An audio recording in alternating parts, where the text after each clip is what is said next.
build and we designed this oxygen generator system that used in hospital. During COVID, last 2020, we designed this just to adapt with the COVID situation. Lack of oxygen is probably our main problem during that time in our country, and these were developed. So this complete oxygen generator putting inside the container.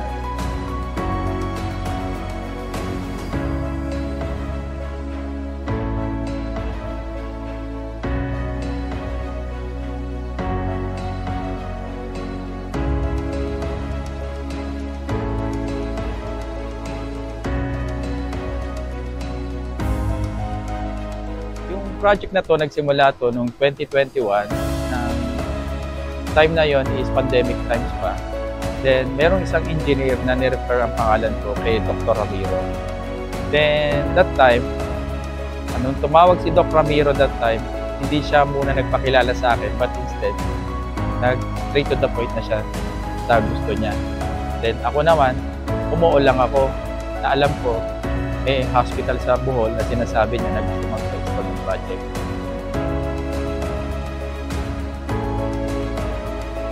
Our goal is to deliver oxygen on demand anywhere in the building, and we are happy that we are partners with Grontech and we are able to deliver this kind of service to our patients.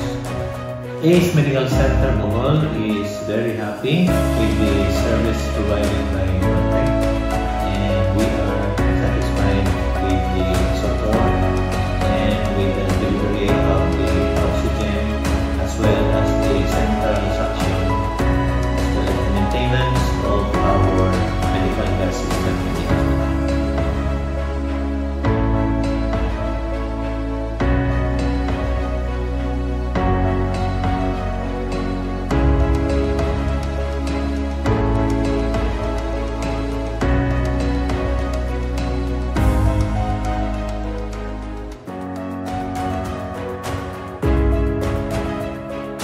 Pa rin sa COVID. That was the time that the oxygen supply was really very critical.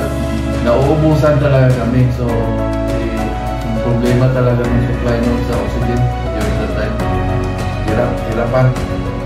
Minsan, hindi na kami nakatulog. Naghihintay ng delivery ng mga cylinders sa oxygen kasi nauubusan na yung mga pasyente doon sa taas. The number one target then is to lower the cost of our oxygen supply to the patient, because when we are using the cylinder, it will cost the patient around 75 centavos per liter. Now with the oxygen generator, it brought it down to around only 25 to 30 cents per liter.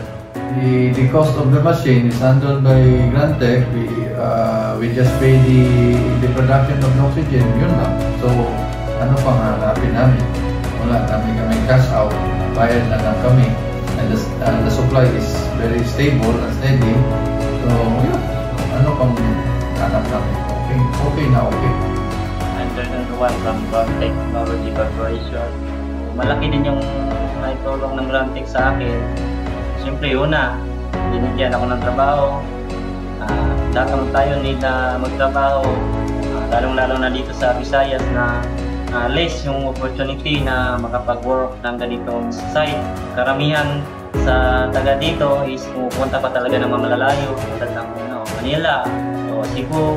Laking pasasalamat ko kasi nga ito na nakapagtrabaho ako sa kanila kahit nasa malayo yung office, pero di ka rin nila ako pinabayaan kahit na mag-isa lang ako. So,